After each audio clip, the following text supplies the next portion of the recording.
Thank you, Brenda. Good morning.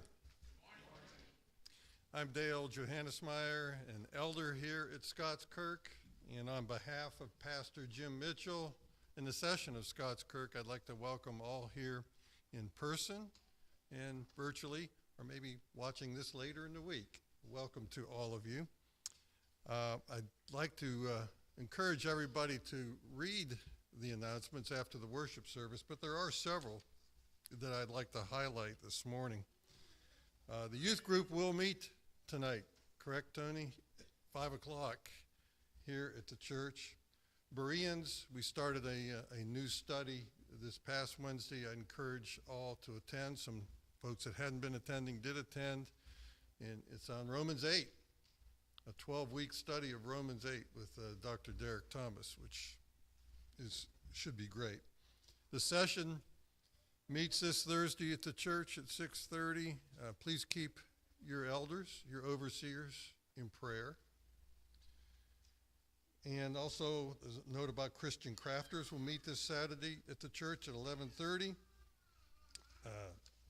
Evangelism and Outreach Ministry team is collecting donations for emergency generators for the Home of Hope and Hope's House. This is in the eventuality that we have a hurricane or something and we lose power. Those emergency generators would allow those to remain open and serve the occupants. And you can read in the bulletin how you can donate to that. And finally, the Church Family Life Ministry team is not hosting a potluck. It's basically a cold foods after morning worship lunch on August the 20th. So there's on the bulletin there near the kitchen in the back, you can sign up to bring whatever cold foods you would like to bring. Again, that's going to be after worship on Sunday, August the 20th. So now, as we prepare for worship, I would encourage all to read the verses in your bulletin from Romans 12, verses 1 and 2. Read those and then take a few moments to prepare your hearts and minds to worship our awesome God.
Our call to worship this morning is from Hebrews chapter 12, verse 28.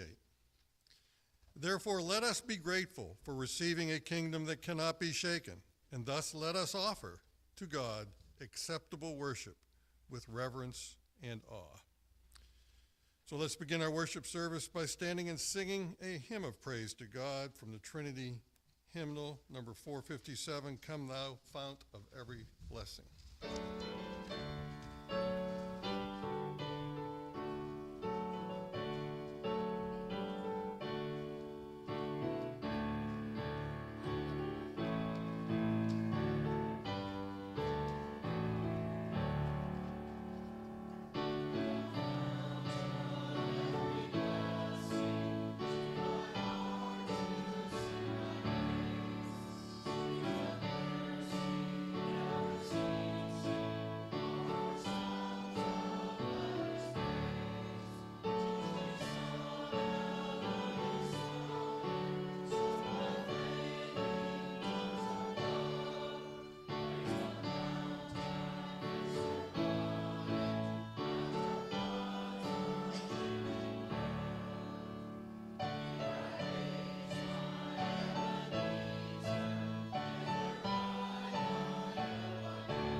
Let us pray. Heavenly Father, Son, Holy Spirit, you are the God of all the kingdoms of the earth. You have made all that exists. You are sovereign over all your creation. You have taught us that the fear of you, our Lord, is the beginning of wisdom. We ask you to descend to us and be with us today as we seek to glorify you and praise you. We pray that our offerings, our songs, and our prayers, and all this worship service will be acceptable to you. We ask these things in the name of our glorious Savior, Jesus Christ, who taught his disciples to pray, saying, Our Father, who art in heaven, hallowed be thy name. Thy kingdom come, thy will be done, on earth as it is in heaven. Give us this day our daily bread, and forgive us our debts, as we forgive our debtors. And lead us not into temptation, but deliver us from evil. For thine is the kingdom, and the power, and the glory forever. Amen. Please be seated. For our confession of faith, it's printed in your bulletin. Let us all repeat this together. Have mercy on me, O God, according to your steadfast love, according to your abundant mercy, blot out my transgressions. Wash me thoroughly from my iniquity, and cleanse me from my sin. For I know my transgressions, and my sin is ever before me. Purge me with hyssop, and I shall be clean. Wash me, and I shall be whiter than snow. Let me hear joy and gladness. Let the bones that you have broken rejoice. Hide your face from my sins, and blot out all my iniquities. Create in me a clean heart, O God, and renew a right spirit within me. Cast me not away from your presence, and take not your Holy Spirit from me. Restore to me the joy of your salvation, and uphold me with a willing spirit. For our assurance of pardon, I will read from 1 John chapter 1, verses 6 through 9. If we say we have fellowship with him while we walk in darkness, we lie and do not practice the truth. But if we walk in the light, as he is in the light, we have fellowship with one another, and the blood of Jesus, his Son, cleanses us from all sin. If we say we have no sin, we deceive ourselves, and the truth is not in us. If we confess our sins, he is faithful and just to forgive us our sins and to cleanse us from all unrighteousness. So please stand now for our confession of faith. It's printed in your bulletin. It's one from the Westminster Shorter Catechism, question 1. After we read these, after I ask the question and you give me the answer, I'll say a couple things about it. I asked Pastor Mitchell beforehand if he put this in here on purpose, because it's something that those of you that are around me a lot know that it's very important to me to catch myself on what I need to be doing in life. It's just like asking Dr. Kirkendall, what the meaning of shalom is. You're going to get an answer, and so you're going to get some kind of exposition on this from me. But let's read it first, and then I'll have you sit, and I'll say a couple things. What is the chief end of man? His chief end is to glorify God and to enjoy him forever. So please be seated. So, of course, when centuries ago, in the Reformation in the Church of England, they gathered together to do the Westminster Confession of Faith. And from that Westminster Confession of Faith, they gave us two tools, the larger catechism and the shorter catechism. In short, the larger catechism is for pastors and discipling ordained leaders. The shorter catechism, in short, is for fathers to disciple the family, and for simple-minded people like Dale Johannesmeyer that can understand the simpler stuff first. But Herb, you'll appreciate this. Dr. Harry Reeder wrote a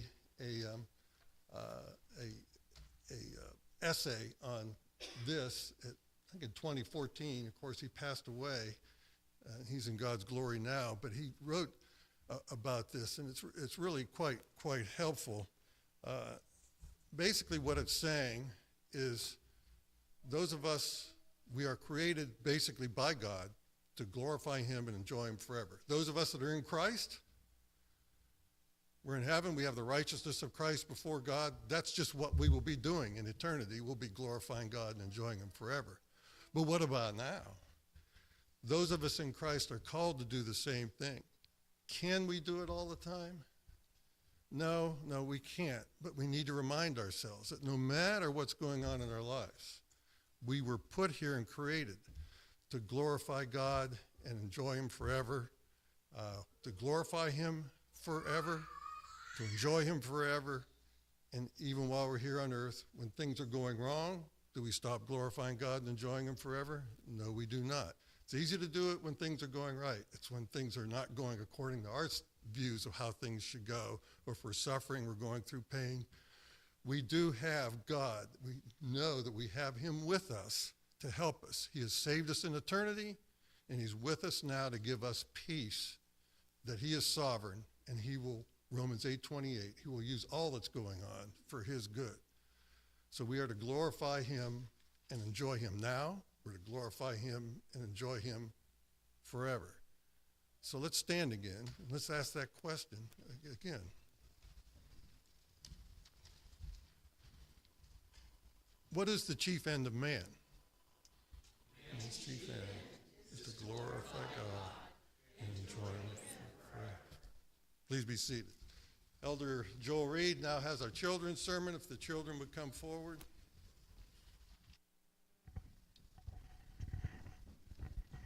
All right. Good to see everyone here. Now, if you remember, a couple weeks ago we were in Genesis and Abraham's wife, Sarah, had passed away, right? Well, today in the scripture, we're going to hear about Abraham when he's older. And he knows that he's not going to be around very much longer. And do you know what his big concern was? That his son Isaac marry somebody that was of like mind. In other words, he didn't want Isaac to marry somebody that was a foreigner. He wanted to make sure that this was somebody that believed the same way he did.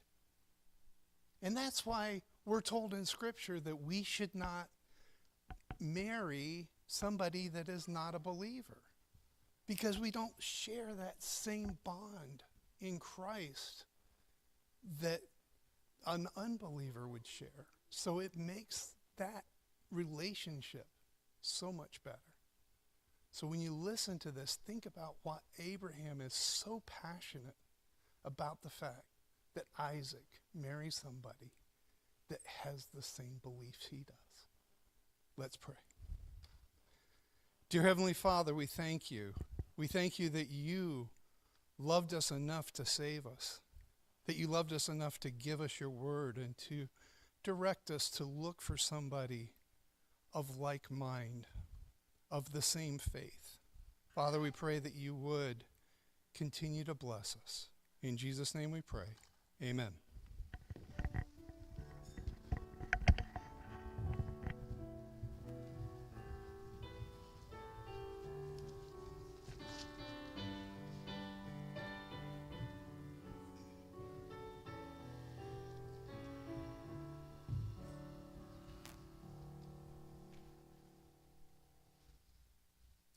Thank you, Joel. I was reminded as you were talking of this rose that's here in honor of a new addition to us. Amanda and Tristan Leidy have a new baby, Malachi, born last Sunday. And so those fruits of a good marriage have happened again to the Leidy family, and so we praise God for the arrival of Malachi Leidy. Our scripture reading this morning is from Proverbs, chapter 31, verses 10 through 31. And these verses are basically in the concluding chapter of the book of Proverbs, wisdom literature. They extol the virtues of a wife who exemplifies the principles of wisdom, both practically and spiritually. Hear the word of God. An excellent wife who can find. She is far more precious than jewels. The heart of her husband trusts in her, and he will have no lack of gain. She does him good and not harm all the days of her life. She seeks wool and flax and works with willing hands. She is like the ships of the merchant. She brings her food from afar. She rises while it is yet night and provides food for her household and portions for her maidens.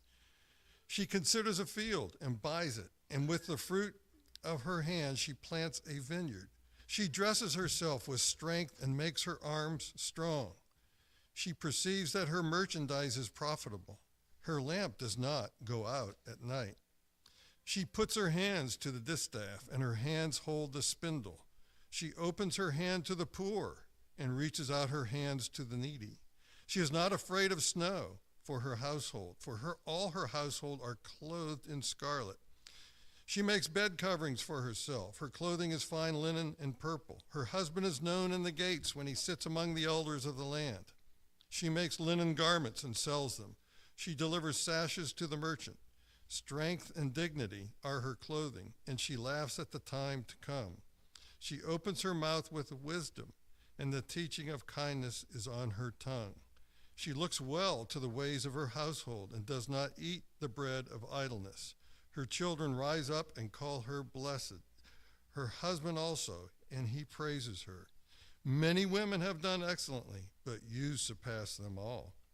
Charm is deceitful, and beauty is vain, but a woman who fears the Lord is to be praised. Give her of the fruit of her hands, and let her works praise her in the gates. The grass withers and the flower fades, but the word of our God will stand forever. Amen.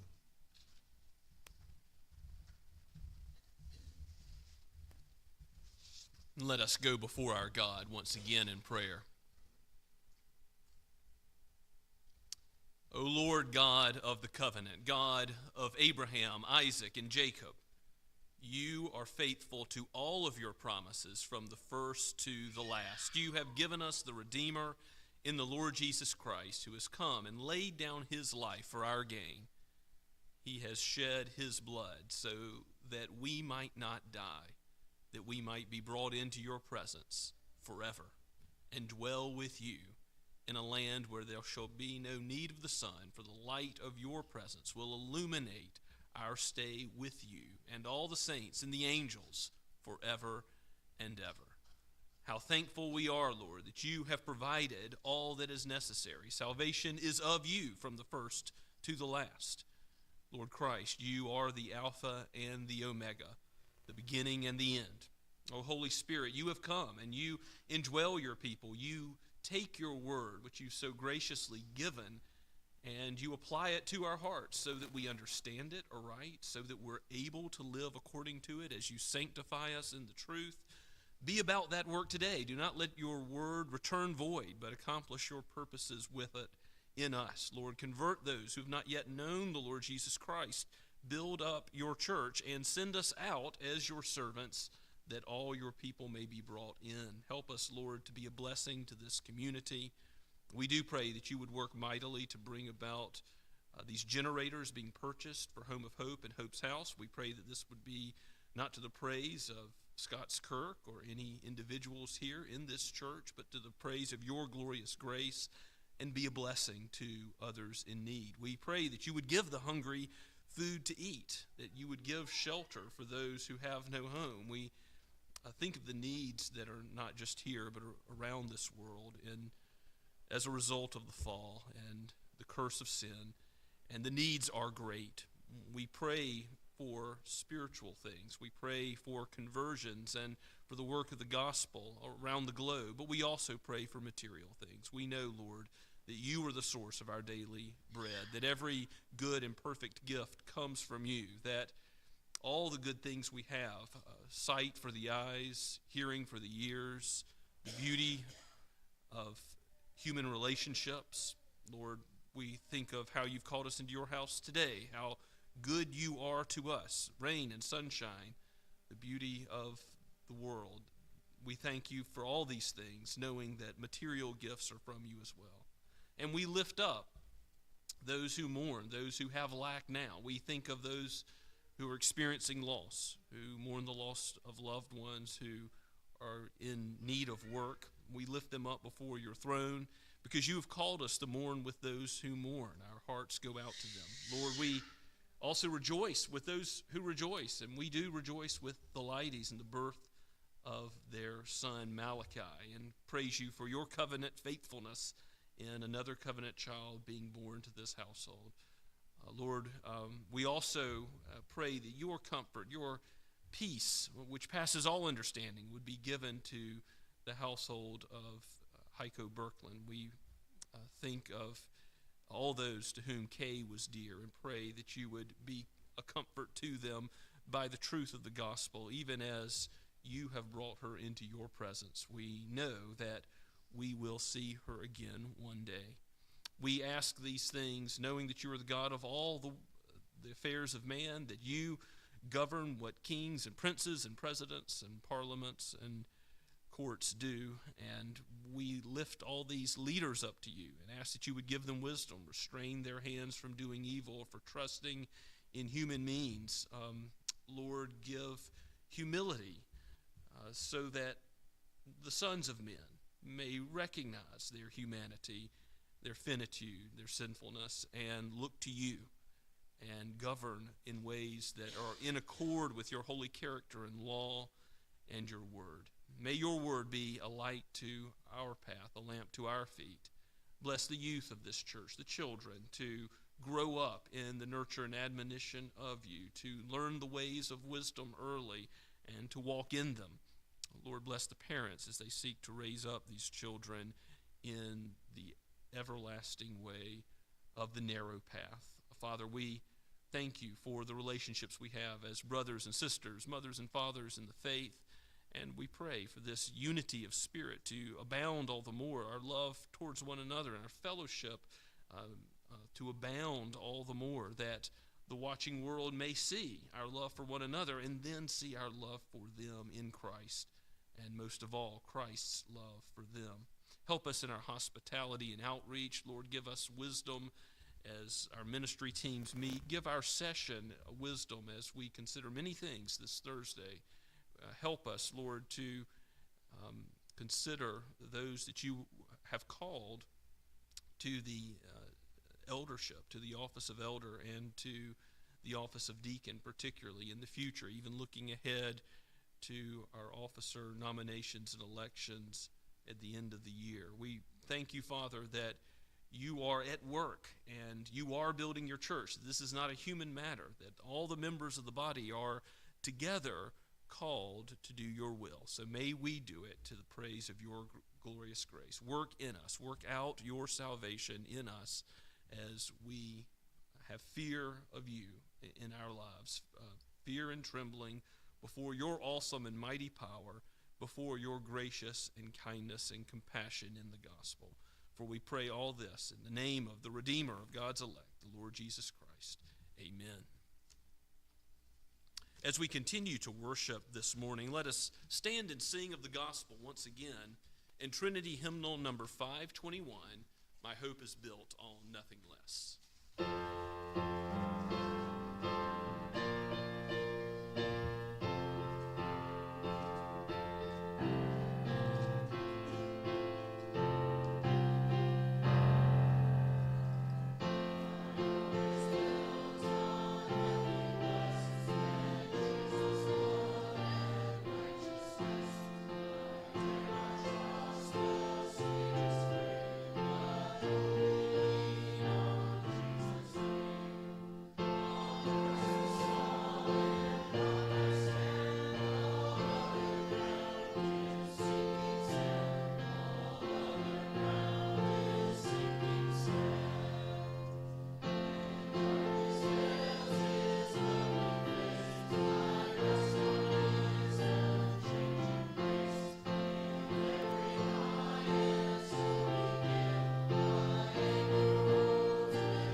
Let us pray.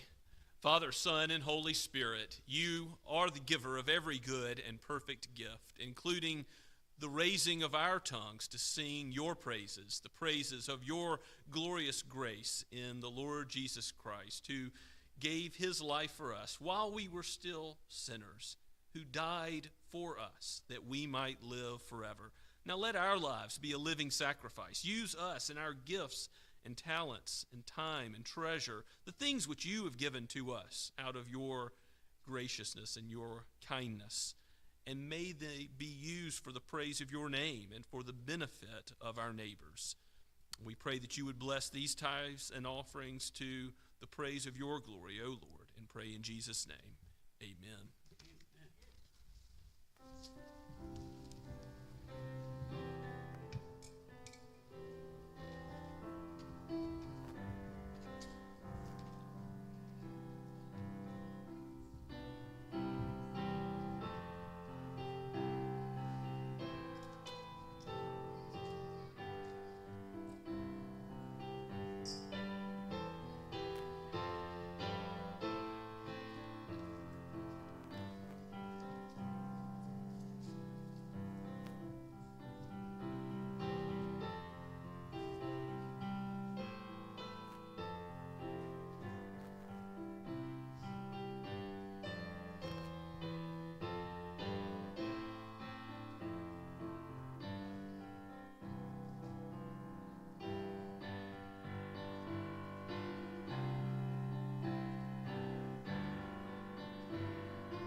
Please take your copy of God's Word and turn with me to Genesis chapter 24. I appreciate Pastor Chip Watson bringing God's Word to us last week while we were away on the subject of prayer. And in God's providence, this chapter will include much prayer. It is saturated with prayer. At the end of Abraham's life, we saw the death and burial of Sarah last chapter, in chapter 23. At the end of Abraham's life, we now turn attention to the future of his offspring, to Isaac, and how Isaac will be provided with a wife for his offspring to come, and how God will fulfill his promises to make Abraham the father of many nations. And even though this is a chapter which is very long, please do bear with the length of it. It's one unit of thought. It sort of needs to go together. It is the longest chapter in all of Genesis in one narrative block. But even though it is a long chapter, God doesn't appear in it. God doesn't speak in it directly as he has so many times before with Abraham. And yet we're going to see God is working his purposes out. In his providence, he is clearly displaying what his will is for Isaac through Abraham, commissioning the servant to go back to Mesopotamia, to Nahor, his brother's clan, and find a wife from them. Not a Canaanite, not a local woman who might be advantageous in many material ways, that might provide more respect, peace locally. It would be a great temptation that It would be much easier to go that route. But here is what Abraham does. And you'll see in the whole chapter as we read it, there is God being sovereign and working his purposes out. But Abraham doesn't wait for God to drop a wife out of the sky. He uses lawful means. He works to do what God calls him to do, not in the ways in which he has done before in Egypt or with Hagar, trying to bring about his own way of things getting accomplished, but God's way. He's now working for God's way to be accomplished through a godly woman, a godly wife, as he sends the servant to a far away land. Let's give our attention to what is penned by Moses, but indeed is breathed out by God the Holy Spirit for each one of us today. This is God's word. Now Abraham was old, well advanced in years, and the Lord had blessed Abraham in all things. And Abraham said to his servant, the oldest of his household, who had charge of all that he had, put your hand under my thigh, that I may make you swear by the Lord, the God of heaven and the God of earth, that you will not take a wife for my son from the daughters of the Canaanites, among whom I dwell, but will go to my country and to my kindred and take a wife for my son Isaac. The servant said to him, perhaps the woman may not be willing to follow me to this land. Must I then take your son back to the land from which you came? Abraham said to him, see to it that you do not take my son back there. The Lord, the God of heaven, who took me from my father's house and from the land of my kindred, and who spoke to me and swore to me, to your offspring I will give this land, and he will send his angel before you, and you shall take a wife for my son from there. But if the woman is not willing to go to follow you,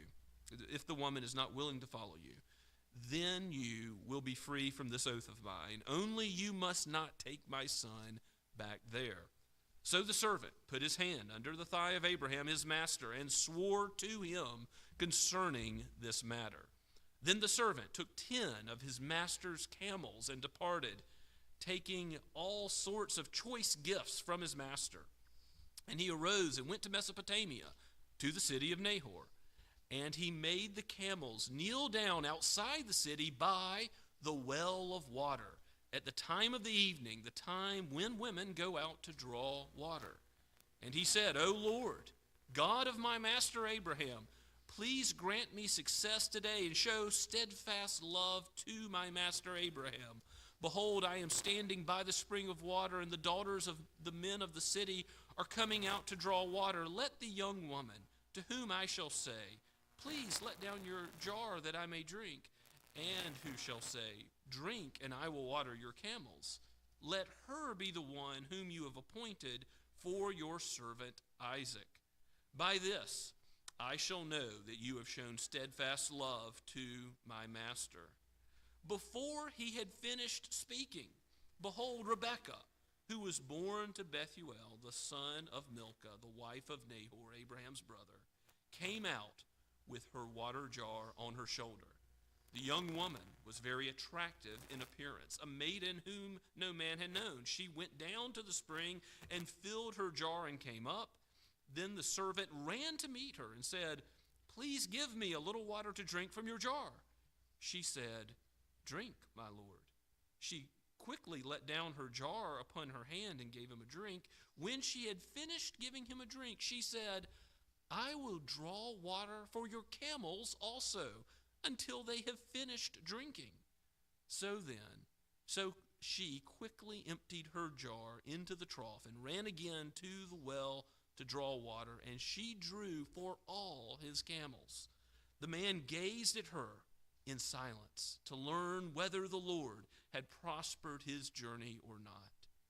When the camels had finished drinking, the man took a gold ring weighing a half shekel and 2 bracelets for arms weighing 10 gold shekels and said, please tell me whose daughter you are. Is there room in your father's house for us to spend the night? She said to him, I am the daughter of Bethuel, the son of Milcah, and whom she bore to Nahor. She added, we have plenty of straw and fodder and room to spend the night. The man bowed his head and worshipped the Lord, and said, Blessed be the Lord, the God of my master Abraham, who has not forsaken his steadfast love or his faithfulness toward my master. As for me, the Lord has led me in the way to the house of my master's kinsman. Then the young woman ran and told her mother's household about all these things. Rebekah had a brother whose name was Laban. Laban ran out toward the man to the spring as soon as he saw the ring, the bracelets on his sister's arms, and heard the words of Rebekah his sister. Thus the man spoke to me. He went to the man, and behold, he was standing by the camels at the spring. He said, Come in, O blessed of the Lord. Why do you stand outside? For I have prepared the house and a place for the camels. So the man came to the house and unharnessed the camels, and gave straw and fodder to the camels, and there was water to wash his feet and the feet of the men who were with him. Then food was set before him to eat. But he said, I will not eat until I have said what I have to say. He said, Speak on. So I said, I am Abraham's servant. The Lord has greatly blessed my master, and he has become great. He has given him flocks and herds, silver and gold, male servants and female servants, camels and donkeys. And Sarah, my master's wife, bore a son to my master when she was old, and to him he has given all that he has. My master made me swear, saying, You shall not take a wife for my son from the daughters of the Canaanites, in whose land I dwell, but you shall go to my father's house and to my clan, and take a wife for my son. I said to my master, Perhaps the woman will not follow me. But he said to me, The Lord, before whom I have walked, will send his angel with you and prosper your way.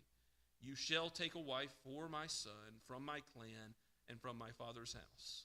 Then you will be free from my oath when you come to my clan. If they will not give her to you, you will be free from my oath. I came today to the spring and said, O Lord, the God of my master Abraham, if you are now prospering the way that I go, behold, I am standing by the spring of water. Let the virgin who comes out draw water, to whom I shall say, Please give me a little water from your jar to drink. And who will say to me, Drink, and I will water your camels also. Let her be the woman appointed, whom the Lord has appointed for my master's son. Before I had finished speaking in my heart, behold, Rebekah came out with her water jar on her shoulder, and she went down to the spring and drew water. I said to her, Please let me drink. She quickly let down her jar from her shoulder and said, Drink, and I will give your camels drink also. So I drank, and she gave the camels drink also. Then I asked her, Whose daughter are you? She said, The daughter of Bethuel, Nahor's son, whom Milcah bore to him. So I put the ring on her nose and the bracelets on her arm. Then I bowed my head and worshiped the Lord and blessed the Lord, the God of my master Abraham, who has led me by the right way to take the daughter of my master's kinsman for his son. Now then, if you are going to show steadfast love and faithfulness to my master, tell me, and if not, tell me, that I may turn to the right hand or to the left. Then Laban and Bethuel answered and said, The thing has come from the Lord.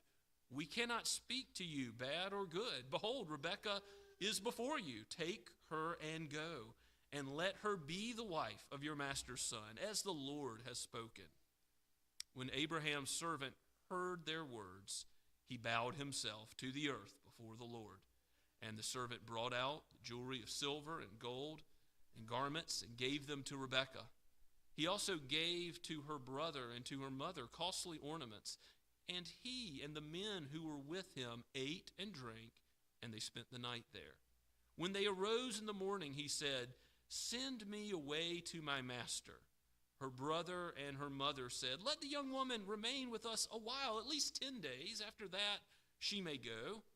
But he said to them, Do not delay me, since the Lord has prospered my way. Send me away that I may go to my master. They said, Let us call the young woman and ask her. And they called Rebekah and said to her, Will you go with this man? She said, I will go. So they sent Rebekah, their sister, and her nurse, and Abraham's servant and his men. And they blessed Rebekah and said to her, our sister, may you become thousands of 10,000s, and may your offspring possess the gate of those who hate them. Then Rebekah and her young women arose and rode on camels and followed the man. Thus the servant took Rebekah and went his way. Now Isaac had returned from Beer Lahai Roi and was dwelling in the Negeb. And Isaac went out to meditate in the field toward evening, and he lifted up his eyes and saw, and behold, there were camels coming. And Rebekah lifted up her eyes, and when she saw Isaac, she dismounted from the camel and said to the servant, "Who is that man walking in the field to meet us?" The servant said, "It is my master." So she took her veil and covered herself. And the servant told Isaac all the things that he had done. Then Isaac brought her into the tent of Sarah his mother and took Rebekah, and she became his wife, and he loved her. So Isaac was comforted after his mother's death. Let us pray together. O Holy Spirit, this is given for our benefit. May you take your word now and make our eyes clearly see its meaning so that we understand it, and not only understand it intellectually, but are gripped by it and our hearts warmed by it to zealously do all that is in it. We pray in Jesus' name, amen. It's a dramatic story as it unfolds the will of God that Isaac will marry Rebekah. And how unlikely for this woman to get on a camel and ride 500 miles to meet a man that she has never seen to marry him. And yet that's just what God works out by the commissioning of this servant who swears to Abraham that he will get a godly woman, a wife of noble character, and bring her back. And not leave Isaac there, but bring the wife back to the land of promise, where God is going to fulfill his covenant promises through Isaac, just as he has said. And the servant explains as he goes before Rebekah's father and brother Laban. The brother would often be involved in these negotiations too in the ancient Near East. He explains that all the riches that Abraham has, he has received not because of human strength and might, but because he's been blessed by God. It is a theocentric passage from start to end, as this servant, this unnamed servant, we don't even know who this is. Perhaps it's Eleazar of Damascus, mentioned earlier. Perhaps someone else that Abraham trusts and shows himself to be godly and faithful in carrying out his will. This servant prays and worships 3 times. He saturates the whole business that he undertakes with worship and crediting God. He doesn't say, "Oh, I found the one," and start to beat his chest as if he has used his own wisdom and strength so well. No, he gives credit to God all along the way, and ultimately the request is granted as Rebekah is given over and gifts are received. There is certainly a display of Abraham's wealth. I mean, if Abraham sent his servant with 10 camels, how many camels must the master have? This was a great deal of wealth in the ancient world. And even as Rebekah has been released to go by Bethuel and Laban, she herself says, "I will go." It's just one Hebrew word in that final response that she gives when she's asked, "Will you, not in 10 days go, not in a little while go." They might have wanted to delay things because they would probably never see her again. Just a few more days to celebrate and to love her as a family member. But no, they send her on her way as the servant implores to go back as soon as possible. And she says, "Let's go. I'm willing." On the camel, 500 miles, take the journey, take the trip.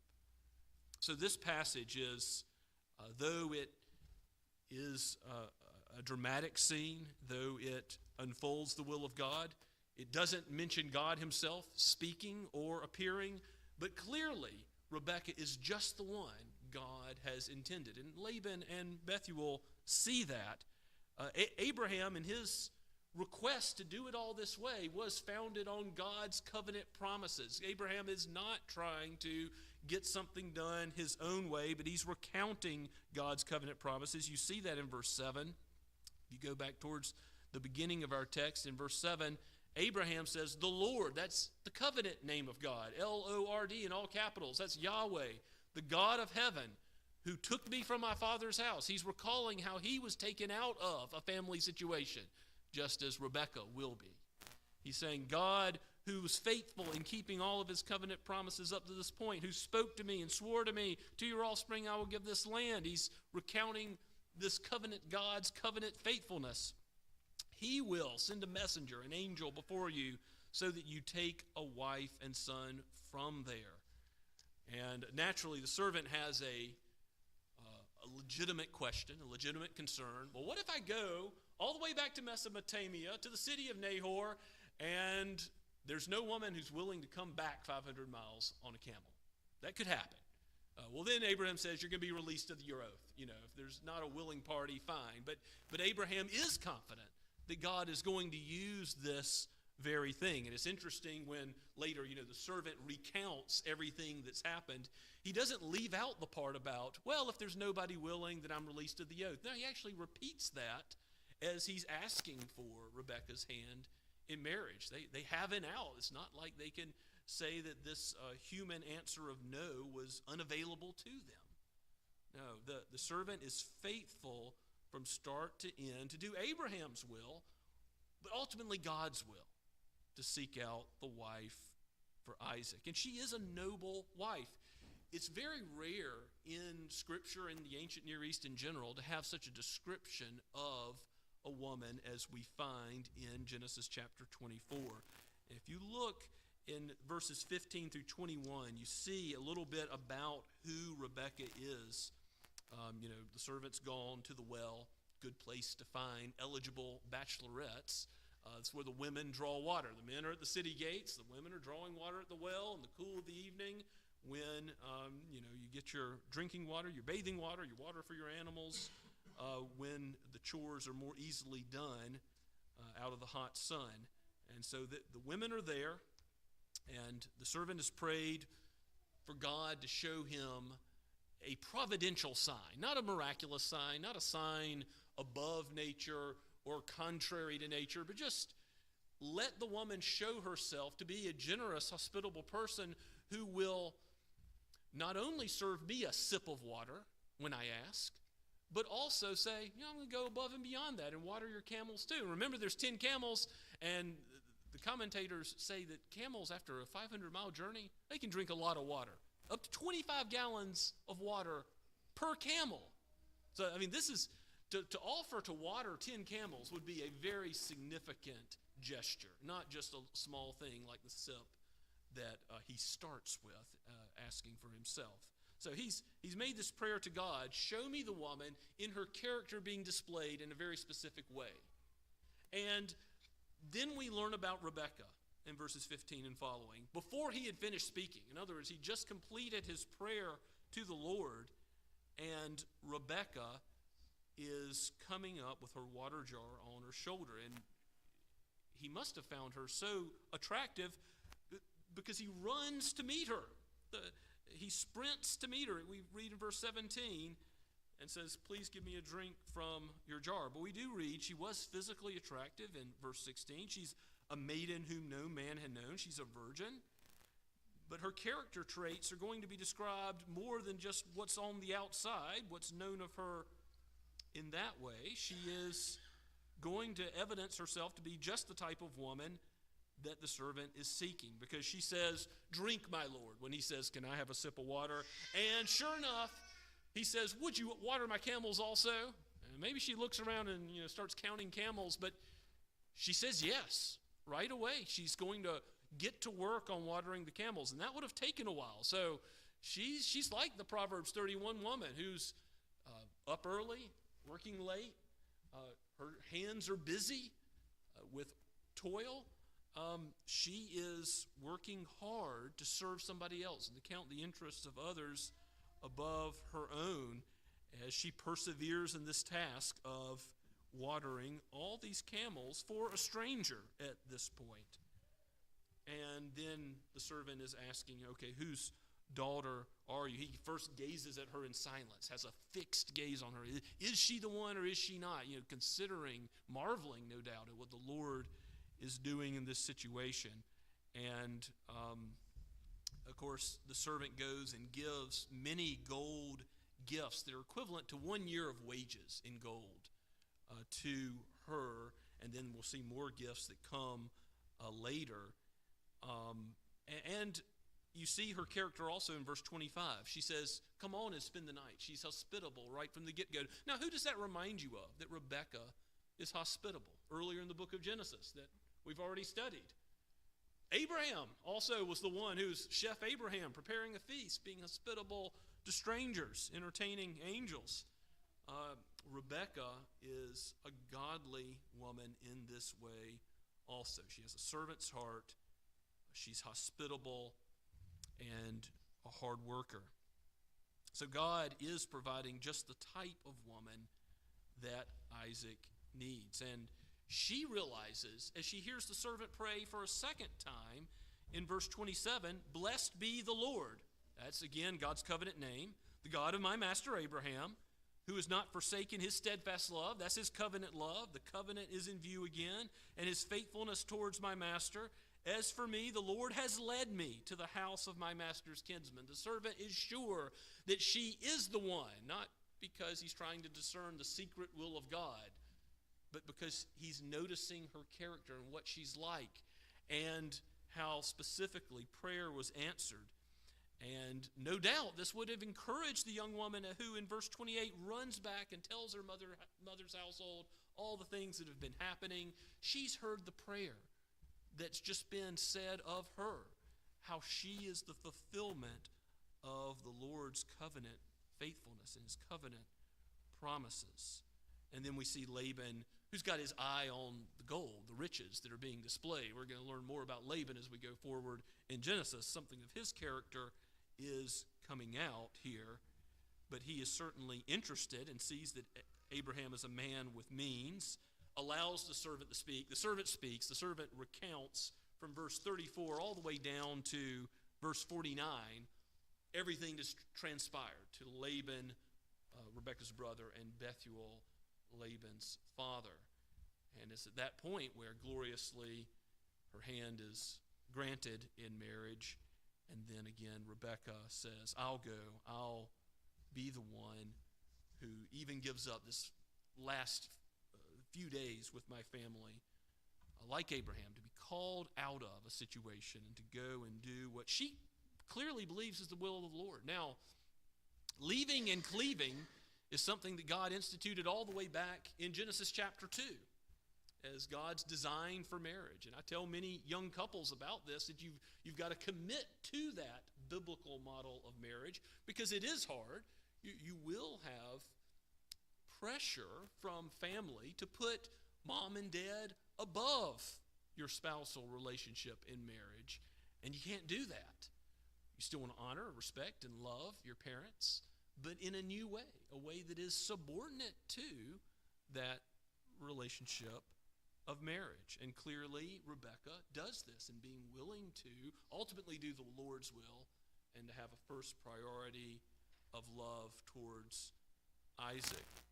As the passage closes out, we see how Rebekah, when she meets Isaac, she humbles herself. Out of respect, she gets off of her camel so as not to be above him. She veils her face, which in the ancient Near East could have been something in the presence of men, but it's also something specifically related to weddings. Even back then, the veil over the face as a sign of humility and modesty in Isaac's presence. And we learn that Isaac marries her, takes her into his mother's tent, symbolically fulfilling that family line, and ultimately that Isaac loved Rebekah. Verse 67, a very short, terse way of saying the gospel's being displayed here. Because Isaac was loving Rebekah, What does that really mean? As Christ loved the church, he was laying down his life for her. She's already made great sacrifices to be with him, but he is loving her in a way that displays the love of Christ. What love is this that the Lord and Savior has shown for us, that he died for us when we were still sinners, that he is the Redeemer who comes through God's fulfillment of these covenant promises that he's made through Isaac and ultimately through Rebekah now being brought engrafted into this situation. And notice that she does this obedience to the Lord in the ordinary circumstances of life. You might think, I've got to do something radical for the Lord, become a missionary in a foreign land, become a pastor, an elder, or a youth leader. And God may call you to those things. But by being a housewife, by being someone taking care of the laundry, by doing your schoolwork hard as a student, you can have a radical faith that's at work and penetrates all the normal circumstances of life. Because here was Rebekah doing what? Her normal work, industriously, for the glory of God. Doing whatever you do, whether you eat, drink, or anything whatsoever, for the right reasons to honor and glorify the living God, by being at a well, drawing water, and being willing when others come along to serve a neighbor and count their interests as more important than your own. Certainly that has implications for us as we're called to seek first the kingdom of God and seek Christ and his righteousness in whatever we do. Know that God has called you to live out the Christian life, not in just the exciting times, the times that are good. Certainly the servant has calls to spontaneously drop to his knees, worship, pray throughout all of the amazing answers to prayer. We ought to do that. We ought to remember to give God thanksgiving for when he does amazing things. But even realizing that in the normal duties, responsibilities of life, that God is at work, and through human means, lawful human means, the things God has called us to do, he is working his purposes out, just as he did with his covenant promises through Abraham, and as Abraham plans for the future for Isaac and his spouse, so he is working his purposes out for us, his covenant people. And he is leading us to a day where thorns and thistles will be no more, where the curse and all that is associated with it, sin, the pain of sin, the sting of sin, it'll all be removed and reversed. All of creation that now groans will have perfection granted to it as we dwell in a new heavens and a new earth where God will be present with us. He will be our God. We will be his people. If your faith is in Christ, that is your future. Every man with his own vine and fig tree, every possible material and spiritual blessing, fellowship with other human beings, fellowship with the Lord who is faithful. Let us worship him in all circumstances of life because he is leading us all the way home. Let's pray together. Father, we give you praise that despite the frailty of our own eyesight, you are working your purposes out. And in your providences, we see things that seem to us good or bad, but indeed you work all things for the good of those who love you, even those things which are the result of the fall, are the result of wicked men and difficulties and trials. Aid us to have the eyes of faith, to look as Abraham did, as Isaac did, to a better land, a kingdom that cannot be shaken, a kingdom which is not made of human beings, but made by your divine hands and will endure forever. We pray all this in the name of our great King and Savior, the Lord Jesus Christ. Amen.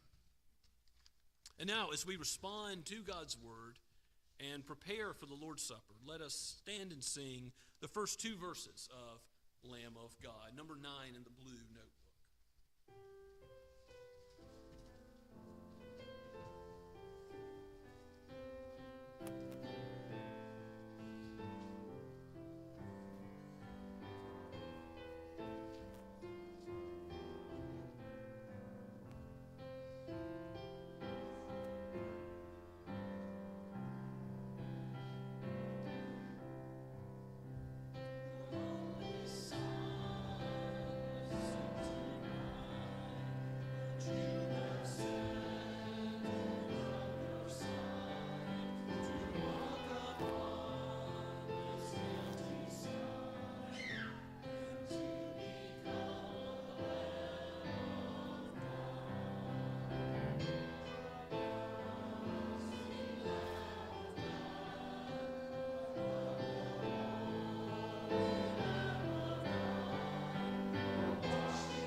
be seated. We come to the table of the Lamb of God. This is Christ's table, which he instituted just before he went to give his life as a ransom for many. So if you are in Christ today, if that is where your faith is, and you've professed it as a member of a Bible-believing church, it's open to you. It's not just for members of this church or this denomination, but for all those who believe in the Lord Jesus Christ and are members of good standing in the church, which professes that faith publicly. Now, if your children haven't yet professed that faith, they are in the covenant. They are receiving the benefits of being in the covenant, hearing the proclamation of the gospel, seeing the sacrament go forward. Don't have them partake of the sacrament yet, because the apostle warns that to not discern the body and blood of Christ brings judgment. It is a fearful thing to wait, parents, until that time when they profess their faith publicly themselves and join the church as full communicant members. Then encourage them to take. Until that time, instruct them. Talk to them about what these things mean, what these elements mean as they're passed. And if you are here today and you don't believe in the Lord Jesus Christ as your King and your Savior, this sacrament is for you. God's word does not return to him void, and this is his visible word. We pray that you will observe the sacrament and the elements and consider what Christ has done, and that the Spirit will move you to receive him as your own, for he rejects no one that comes to him. The gospel is offered to you freely, that you might receive the Lamb of God as payment for your sins, God's provision for your sins. So this sacrament is to benefit us all. It's because we need it. God knows that we too often look at what we see, what we taste, and what we touch, and consider it to be more real than the spiritual. So God gives us something that we see, we taste, we touch. It's perceivable by our senses. And he gives us this so we know, just as surely as we're eating a meal provided by God, daily bread, so surely Christ has died for sinners. Christ is our substitute. So surely is your name written in the book of life. If you've trusted in him, it's not that the material is more certain than you because you can see it. God does this to condescend to our weakness and to build up our faith. Just as his word builds up our faith, so the sacrament does as well. May God be praised for his wisdom in instituting it. I read to you now the words that the Apostle Paul wrote in 1 Corinthians 11, starting at verse 23. This is God's word. For I received from the Lord what I also delivered to you, that the Lord Jesus, on the night when he was betrayed, took bread, and when he had given thanks, he broke it and said, "This is my body, which is for you.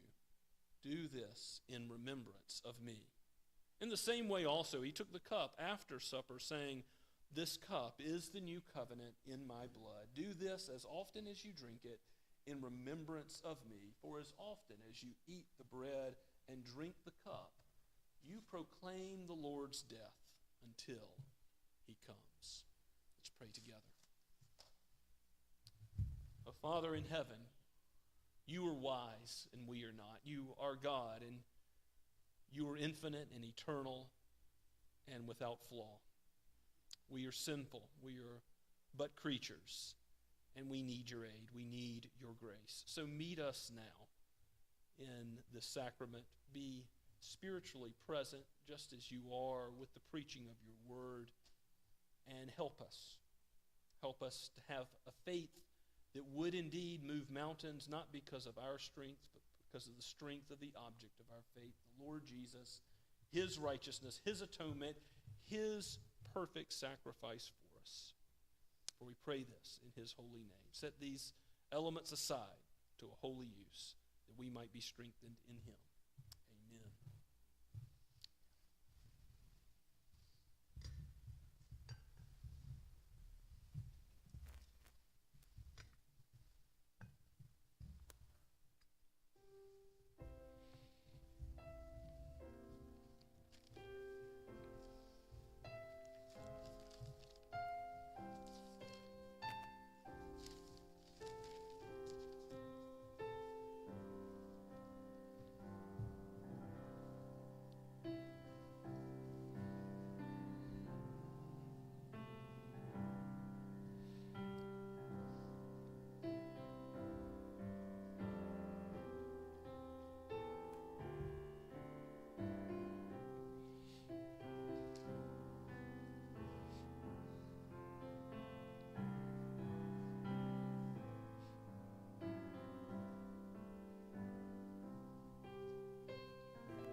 Christ's body broken, the bread of life, eternal life, abundant life for you.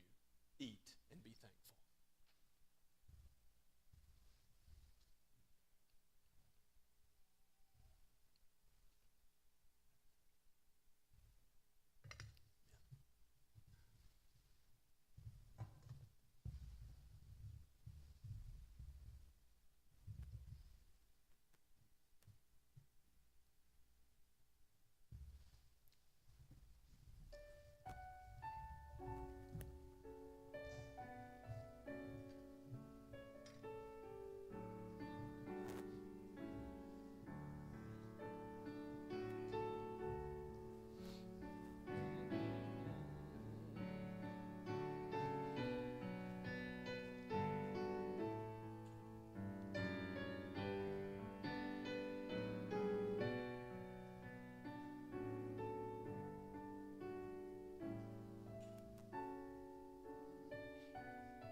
Christ received the cup of judgment, of wrath, so that we might be partakers of the cup of God's blessing, to be children of Abraham by faith, and forever dwell with him.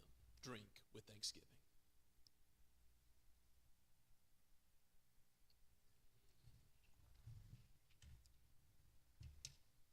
Let us return thanks to the Lord.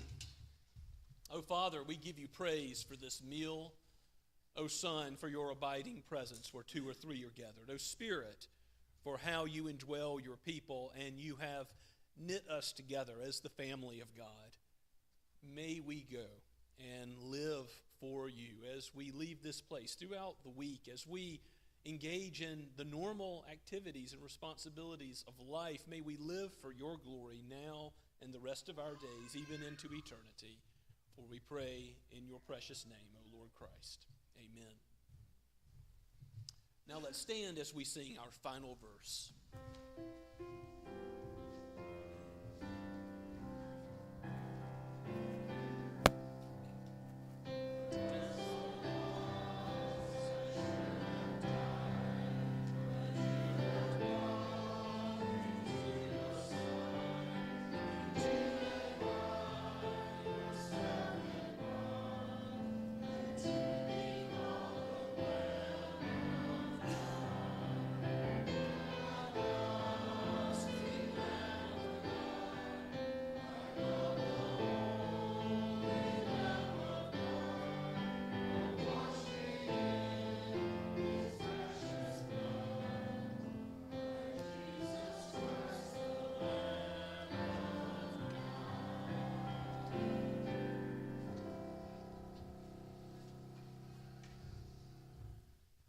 Now go with God's blessing. May the God of hope fill you with all joy and peace in believing, so that by the power of the Holy Spirit you may abound in hope. Amen.